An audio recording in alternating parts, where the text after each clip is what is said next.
Bonjour à toutes et bonjour à tous, bienvenue pour un épisode de la série Démocratie XXIe siècle. Peut-être apprécierez-vous mes vidéos acerbes des religions et moins mes vidéos politiques, ou l'inverse, ou aimerez-vous les deux. Dans tous ces cas, je vous invite à vous abonner si ce n'est déjà fait. Et si vous n'aimez ni les unes ni les autres, vous pouvez toujours commenter. Si vous allez voir mes vidéos sur les religions, vous constaterez que je suis un libre penseur. En politique, je suis un penseur libre, je n'ai la carte d'aucun parti. Pour résumer mes pensées, je suis athée, laïque extrémiste, ça vous saviez, également antinationaliste, anti-néolibéral et anticommuniste. Ce que je suis? Bonne question. J'ai cru en la social-démocratie, du moins à celle qu'on nous présente dans les livres d'histoire d'après-guerre, pendant les 30 glorieuses. Il y a tellement de politiques avec l'étiquette social-démocrate qui m'ont déçu que je n'ai plus confiance en personne. Être un penseur libre est plus difficile. On se fait moins de copains qu'avec des idées prémâchées que l'on ressort. Je ne suis d'accord à 100% avec personne. Il est donc impossible que vous soyez d'accord à 100% avec moi. Aujourd'hui, je vais vous parler d'Union européenne et de mondialisation. Mes idées sur le sujet n'ont rien de révolutionnaire. Elles risquent juste d'être en léger décalage, avec les opinions majoritairement défendues sur YouTube. Cette vidéo n'est pas un cours, je le précise. Je fais surtout part de mes réflexions, parfois de façon très théorique, subjective et avec des hésitations. Je suis toujours surpris de constater le nombre d'opinions simplistes sur des sujets aussi complexes et aussi importants. Je n'ai rien contre les simplistes, sauf que les sujets politiques ne se résument pas à gentil, méchant, bien, pas bien. Il est capital de savoir élever le débat, notamment en écoutant plusieurs sons de cloche, quitte à se sentir un peu perdu dans un premier temps. Se méfier des opinions simplistes. Se méfier encore plus des mensonges, des raccourcis, des bourrages de crâne, des chiffres arrangés, invérifiables, décontextualisés ou incomplets. Des mensonges, vous en avez dans tous les domaines, mais dans celui de l'Union européenne et de la mondialisation particulièrement. Aussi bien chez les conspis, dont c'est le métier, on va dire, que chez les experts et des deux camps. Ça ment de tous les côtés, chez les européistes comme chez les anti-UE les plus déterminés. L'Union européenne passant de super génial à Satan personne. En plus, les infos à collecter pour une recherche personnelle et indépendante sont énormes et changent en permanence. Il est difficile de se faire une opinion et très tentant de sombrer dans le confortable simplisme manichéen. Sujet important pour notre avenir. Quand je dis notre avenir, je pense aussi bien au nôtre en tant qu'individu, au nôtre en tant que citoyen d'un pays, au nôtre en tant que membre de l'humanité qu'à celui de la vie sur Terre.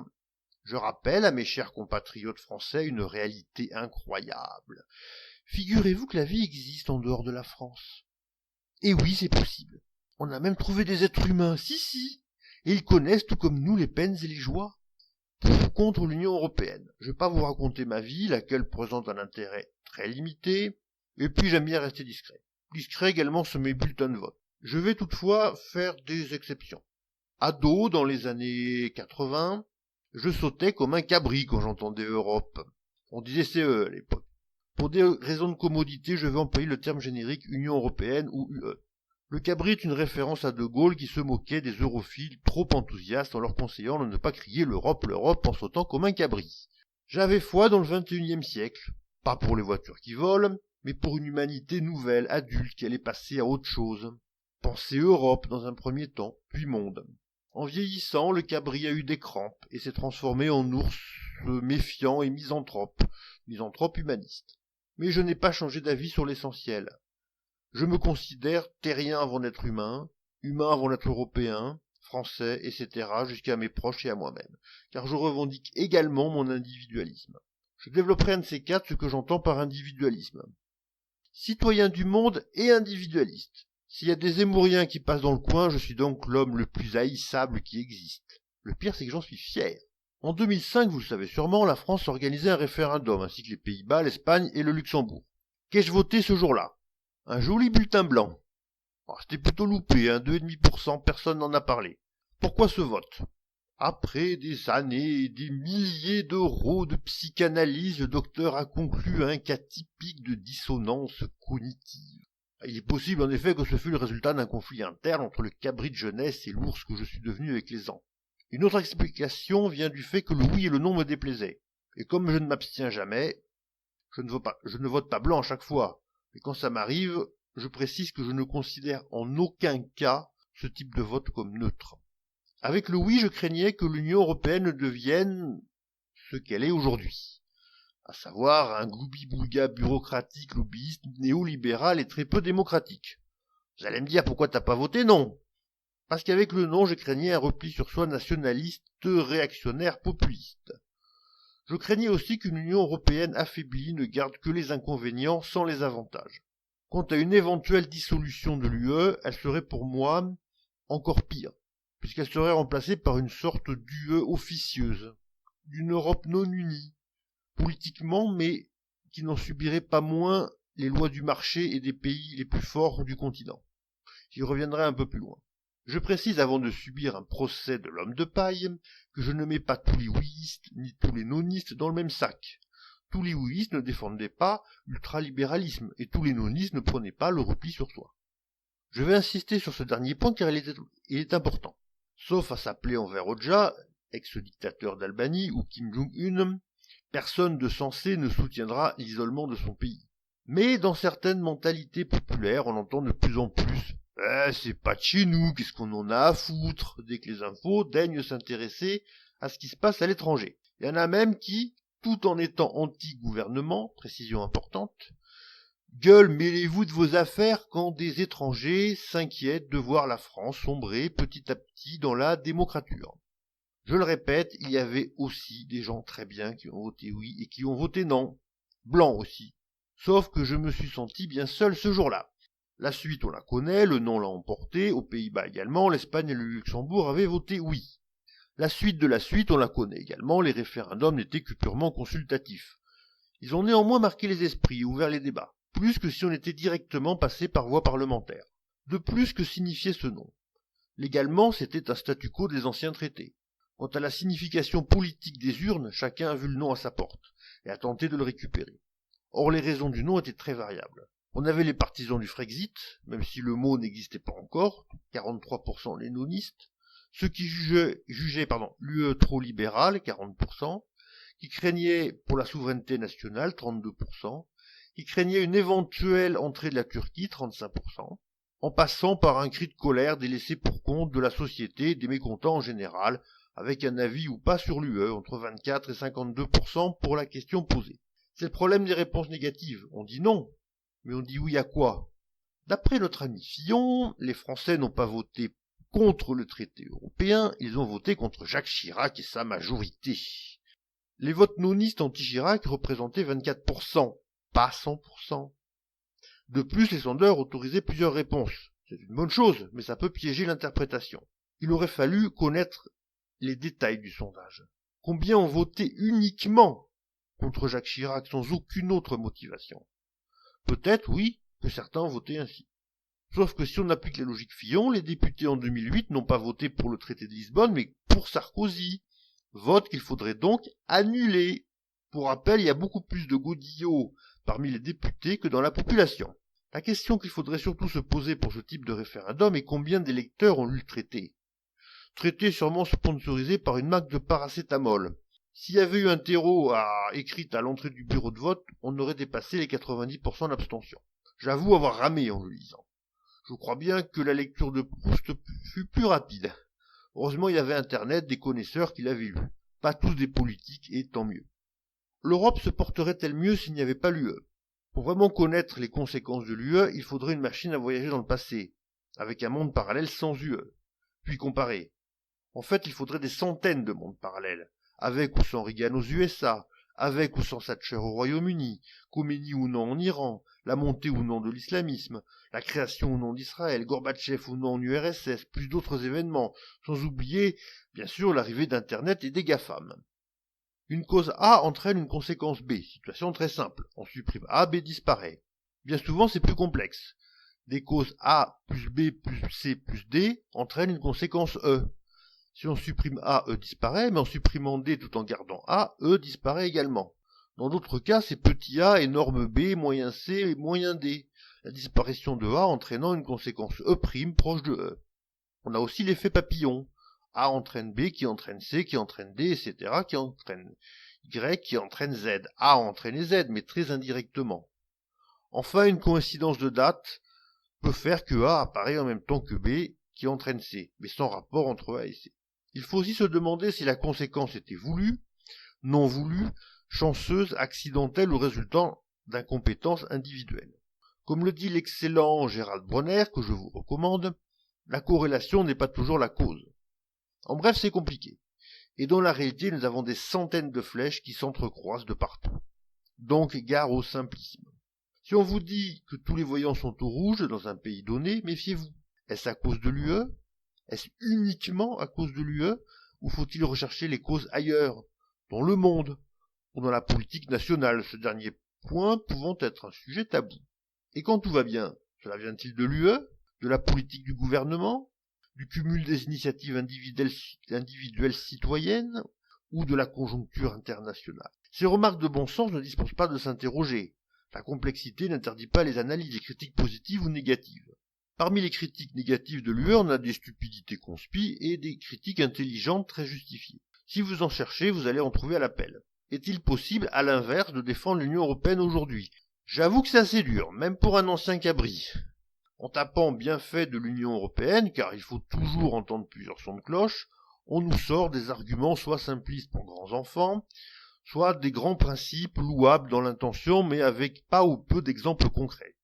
Soit des politiques européennes vieilles du siècle dernier, soit des chiffres positifs mais pouvant être indépendants de l'UE. Je vais surtout insister sur l'argument le plus souvent avancé, à savoir la paix. Or, rien ne prouve que dans notre monde parallèle sans UE, on n'aurait pas la paix également. Certes, il est difficile de faire mieux que zéro guerre, mais est-ce grâce à l'UE? On oublie qu'il existe dans le monde un grand nombre de pays voisins en paix et qui ne font partie d'aucune union. Pour être plus précis, d'aucune union aussi structurée que l'UE.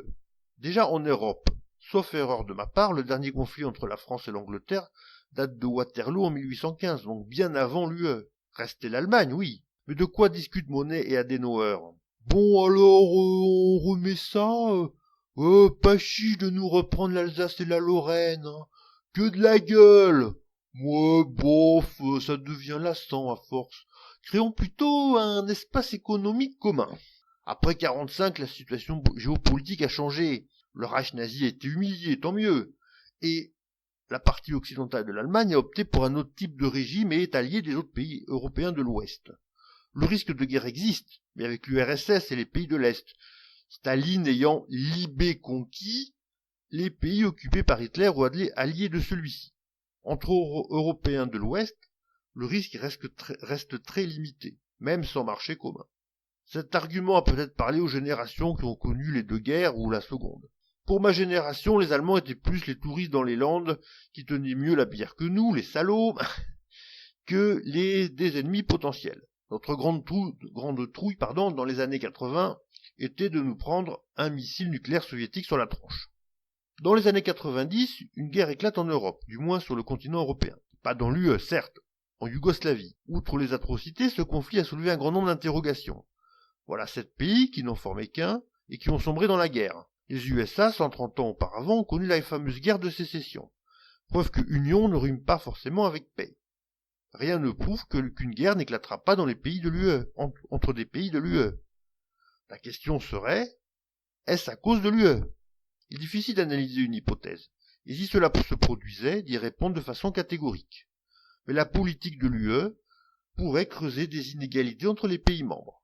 Des sentiments d'injustice qui, mêlés à la montée d'ultranationalistes, aboutiraient à un conflit armé. Sur les autres arguments pro-UE, on a Erasmus, qui a l'air plutôt bien, sauf pour Zemmour, mais ça on s'en fout. Ensuite, il y a des projets qui ont été réalisés, sauf qu'on ne sait jamais s'ils auraient été réalisés ou pas dans notre monde parallèle sans UE, car deux pays peuvent tout à fait s'associer sans faire partie d'une union continentale. Il est possible que l'UE ait contribué, directement ou indirectement au projet. Sur l'euro, question capitale, je vais, botter en touche. Quid de la démocratie et de l'Union européenne? Il y a certes dans le monde pire, mais comparaison n'est pas raison. L'UE y gagnerait largement à plus de démocratie, on aura du mal à dire le contraire. Le problème est que ça exige une volonté politique et un désir populaire dans ce sens. Oui, j'ai bien dit populaire. La liberté d'expression ne s'use que si on ne s'en sert pas, dixit le canard enchaîné. La démocratie, ça ne tombe pas du ciel. L'idée politique. Si on veut une UE démocratique, il faut la réclamer. Or, il s'agit d'un cercle vicieux. Moins c'est démocratique, plus il y a d'OSEF. Et plus il y a d'OSEF, moins c'est démocratique. Que faire de l'Union européenne? Solution 1, le statu quo. Ne rien changer ou faire semblant de changer avec des réformettes et des discours creux. Solution 2, provoquer une crise institutionnelle et un vrai changement. Reste à savoir ce qui va remplacer. Solution 3, la sortie de son pays de l'UE ou la dissolution totale. Solution 4, une UE à la carte pour son pays avec tous les avantages et aucun inconvénient. Les autres pays ayant eux tous les inconvénients et aucun avantage, tout en se plaignant d'avoir les inconvénients et aucun avantage. Il faut toujours se présenter comme victime, toujours. Solution 3.2, sortir ou dissoudre et tout reprendre à zéro. Reste là encore à savoir ce qu'on va faire et avec qui. Solution 3.4, si l'exit présente des avantages, sortir en encourageant les autres à y rester. Ou si l'exit présente des inconvénients, pousser certains autres, pas tous bien sûr, vers la sortie. Moi je mettrai la solution 2 en premier, ensuite la 1 ou la 3, selon mon humeur du jour. En dernier la 4, hélas très prisée ces temps-ci. À ma liste je pourrais ajouter une solution 5, qui a peu de chances d'être envisagée à l'heure actuelle, ou évoquée par quelques individus de façon très marginale, mais qui pourrait voir le jour si la situation internationale dégénérait gravement. Il s'agit d'une Europe continentaliste, dont les pays membres se retrouveraient en solidarité forcée par crainte du reste du monde. Une Europe agressive et repliée sur elle-même. On me fera remarquer que cette Europe continentaliste existe déjà plus ou moins, certes, mais ici je parle d'un nationalisme continental poussé à son paroxysme. C'est un cas particulier, mais hélas pas inenvisageable.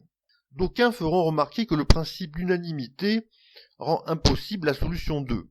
Ils n'ont pas tort, bien que je les soupçonne de se réfugier derrière cette excuse pour ne surtout rien changer, solution 1, ou pour justifier une solution 3 comme uniquement envisageable. Je n'ai rien contre les partisans du Frexit, en l'occurrence, mais il ne suffit pas de crier Frexit, Frexit en sautant comme un cabri, les bons diagnostics ne faisant pas toujours les bons remèdes. Si une situation A est négative, la solution non A n'est pas forcément positive. Ça paraît difficile à comprendre sur un mauvais réflexe binaire. On peut dresser 500 défauts de l'Union européenne, en sortir ne signifie pas que l'on va résoudre ses problèmes. Si un plat est devenu dégueulasse, moisi, il faut le jeter. Ça ne signifie pas pour autant qu'il faut renoncer à manger. Ce n'est pas le principe de nourriture qui est en cause ici. Pour moi, l'Union européenne n'est que la partie visible d'un immense iceberg qui s'appelle l'économie mondiale de marché. On n'y échappe pas comme ça. L'UE est un bouc émissaire facile. On a un nom, un lieu, Bruxelles, un drapeau, alors que l'économie mondiale, la démocratie confisquée par la loi du marché, est plus difficile à définir, à montrer du doigt. Et il n'y a pas de drapeau. L'UE est à la fois proche et à l'étranger. Attention, je ne défends pas la politique de l'Union européenne. Je dis juste qu'elle est à l'image du monde, et qu'elle ne doit pas être considérée comme seule responsable. Qui est responsable? Les GAFAM, ils ne sont que les maillots jaunes du système. On les ignorait au siècle dernier. Et d'autres maillots jaunes les remplaceront peut-être dans 1 ou 2 décennies. Le système, mais c'est une notion tellement vague que tout le monde peut se dire anti-système. D'ailleurs, lors de la dernière présidentielle française de 2017, je crois bien que les 11 candidats ont dit chacun au moins une fois qu'ils étaient anti-système. Le monde est néolibéral, there is no alternative, avait dit Thatcher. Elle exprimait alors un souhait et faisait une constatation sur la fin des social-démocraties. Or, if there is no alternative, if it is for every country in the world, c'est le cas en Europe, avec ou sans UE, en Amérique et partout ailleurs. La mondialisation, au sens de l'interdépendance entre les humains, est un fait. Nous sommes tous interdépendants. C'était le cas avant. Sauf qu'autrefois, les communications allaient à la vitesse du cheval le plus rapide ou du bateau, et qu'on n'avait pas de grands experts en sciences économiques. Avec l'ère industrielle, puis informatique, les communications sont devenues instantanées, et l'économie super organisée, planifiée. Ajoutons à cela les avions, rapides et survolant les obstacles, et la population mondiale de plusieurs milliards d'individus. La question n'est donc pas de savoir si on est pour ou contre la mondialisation, mais quelle mondialisation on veut. Par mondialisation, on entend souvent libre-échange. D'aucuns la distinguent de l'internationalisation, de l'universalisation, de la planétarisation, voire de la transnationalisation. Oh, il y a sûrement des nuances intéressantes, mais je veux employer mondialisation comme terme générique pour faire simple. Pour éviter la polémique des termes, je dirais dans quel monde voulons-nous vivre? L'indépendance est un joli mot, mais attention, il existe plusieurs façons d'être indépendant. La première est l'indépendance du passager jeté à la mer. La deuxième est celle du renard dans le poulailler, avec souvent la complicité des poules qui ont cru au beau discours du renard. La troisième, celle de l'ermite dans sa grotte, qui peut vivre de cueillette et de pêche, voire de mendicité, mais qui ne vit ainsi que parce que les ermites sont peu nombreux. La quatrième, celle d'un gnou au milieu du troupeau, indépendant mais obligé de suivre une direction unique. Enfin, la cinquième serait celle d'un citoyen libre, tout en devant respecter des règles de vivre ensemble et participant à des projets communs ou en faisant preuve de solidarité. Les grandes puissances financières ou politiques optent pour l'indépendance 2. La plupart des autres subissent l'indépendance 4. Les marchés exigent une main-d'œuvre corvéable, des consommateurs pas trop regardants, une classe moyenne et des PME qui payent les impôts, et un confort fiscal pour les grosses entreprises et les plus fortunés. Toute politique qui ne va pas dans ce sens risque l'indépendance 1. Quelques pays peuvent s'autoriser le luxe de l'indépendance 3, mais ce sont soit des régions très isolées, soit des paradis fiscaux. La cinquième, idéale selon moi, ne peut s'obtenir que par des autorités supranationales, non pyramidales de préférence. Comment on s'y prend? Bonne question, merci de l'avoir posée. Non, c'est théorique, je l'avoue. Quid du nationalisme? On peut le combattre sans toutefois ignorer certains problèmes. L'ouverture des frontières n'est pas toute rose. Elle peut se traduire par du dumping social ou des mafias qui se baladent ça et là. Quand je parle de mafia, c'est valable dans les deux sens, même si on préfère s'intéresser aux mafias qui nous dérangent chez nous, plutôt qu'à nos compatriotes dont le comportement à l'étranger n'est pas toujours irréprochable. Les différences culturelles, religieuses et linguistiques nuisent également à certains rapports et peuvent conduire au communautarisme, au pire à des affrontements interethniques. Honoré de Balzac affirmait à propos de la justice, elle est comme l'étoile d'araignée, elle arrête les petits insectes, les gros passent à travers. On peut remplacer justice par frontière. J'ajouterais que les gros éléphants financiers, eux, n'ont pas vu qu'il y avait l'étoile d'araignée. Au-dessus, nous avons les dégâts écologiques, qui s'en moquent encore plus. Le nationalisme résout au mieux des petits problèmes, avec des effets secondaires désastreux à court ou à long terme. Au pire, il divise les peuples, permettant à des superpuissants de mieux régner. Quid du protectionnisme, à distinguer du nationalisme? Il en existe deux catégories. La première, à l'américaine ou à la chinoise, est de dire achetez nos produits mais ne nous vendez rien. La seconde serait un protectionnisme intelligent, multilatéral et solidaire. Dans l'idéal, chaque région du monde pourrait produire sur place ce dont elle a besoin avec des emplois locaux.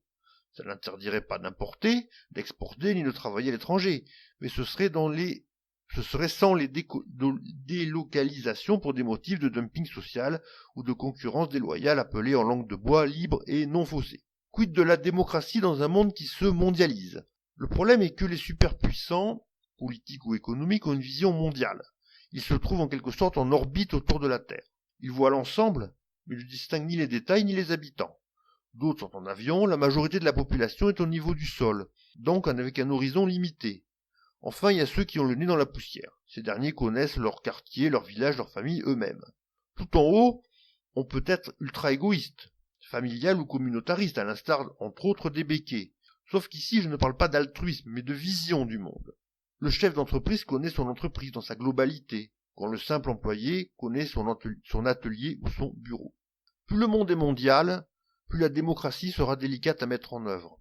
Ce n'est pas seulement à cause des pays totalitaires, c'est aussi et surtout à cause du désintéressement populaire, d'un risque élevé de désintéressement populaire. On sait que l'on appartient à l'humanité et que l'on vit sur la même planète, alors que l'humanité nous parle assez peu. Il suffit de regarder les infos, le principe du mort kilométrique. Seules les grandes catastrophes dans un pays lointain attirent notre attention, et souvent pour une courte durée. Alors quid de la géopolitique planétaire à long terme? La complexité des problèmes pour un non-initié, l'égocentrisme naturel de chacun et le manque de temps font que le monde ne nous parle pas, ou à très peu d'entre nous. Transformer l'Europe puis le monde, repenser les rapports humains est un vaste chantier. Si les puissances financières ne pensent qu'à tricher pour gagner toujours plus, les dirigeants qu'à se faire réélire, et les individus de base ne sont que des moutons que l'on gave de nationalisme ou de religion, on n'est pas sorti de l'auberge. Quand je dis on, je parle de rares personnes de bonne volonté qui existeraient encore. Nous ne sommes pas chez les bisounours, et tant mieux, Mais entre la bisounourserie et le totalitarisme financier ou politique, on peut trouver un espace. On est en droit d'espérer, sans trop nous montrer exigeants, que dans ce siècle, l'humanité deviendra adulte, du moins en prendra le chemin. Il est sûr que si les rapports humains ressemblent à un repas où chacun se jetterait sur la nourriture, en piétinant se tomber au sol pour se gaver, quitte à attraper une indigestion en faisant l'admiration de la majorité, alors que les rares humanistes, appelant à la prise d'un repas plus civilisé, seraient moqués et condamnés à mourir de faim, on est mal barré. Il est d'ailleurs probable que la faim dans le monde et l'esclavage soient des nécessités économiques. J'espère bien sûr me tromper. Dans ces conditions, toute solidarité avec autrui équivaudrait à un but contre son camp. La paix n'existerait que par statu quo de dominant-dominé, et le moindre changement dans les rapports de force se traduirait par des guerres. En bref, l'histoire qui se répéterait. Il y aurait juste les catastrophes écologiques en bonus. Alors on va rester optimiste. On aura bien trouvé le moyen d'envoyer sur Mars une élite de scientifiques avec quelques animaux qui repeupleront la Terre après la 7e guerre mondiale. On peut aussi espérer que l'humanité... Certains préconisent de ne plus manger de viande et de ne plus prendre l'avion. Ouais. Je ne suis pas végan pour des raisons trop longues à expliquer ici, même si je n'ai rien contre eux. Il y a surtout que les bonnes consciences de particuliers arrangeront au mieux 1% des problèmes. C'est bien les initiatives individuelles, mais seul un changement radical des rapports entre les humains au niveau mondial changera les choses selon moi. Les peuples ont leur rôle à jouer, oui, à condition de ne pas sombrer dans le OSEF, la division ou le simplisme. Comment on fait? Bonne question. Je vais garder mon bulletin blanc que je vais transformer en page blanche pour un débat. Un grand débat, un vrai débat. Non, j'ai dit un vrai débat. Un vrai débat donc sur ce sujet. Ces sujets si importants. Je vous ai fait part de mes opinions, mais je ne peux pas les imposer. Je n'ai pas de dogme. Mon but n'est pas d'avoir raison. Je laisse ça aux politiqueux, mais de savoir ce qui est le mieux. Je n'ai d'ailleurs aucune solution miracle à proposer. Je dirais qu'il n'en existe pas. Si vous donnez de bons outils à un plombier mauvais ou escroc, il fera du sale boulot. Même les plus belles causes du monde, comme les droits de l'être humain, la sauvegarde de la planète entre de mauvaises mains, aboutissent à des catastrophes. Idem pour l'Union européenne ou l'ONU. Le plus important est de savoir ce qu'on en fait et qui s'en occupe. Pardon pour cette vidéo un peu brouillonne, mais je m'aperçois que plus on s'intéresse au sujet, plus on s'y perd. Je vous dis à une prochaine fois pour un thème très différent. D'ici là, portez-vous bien!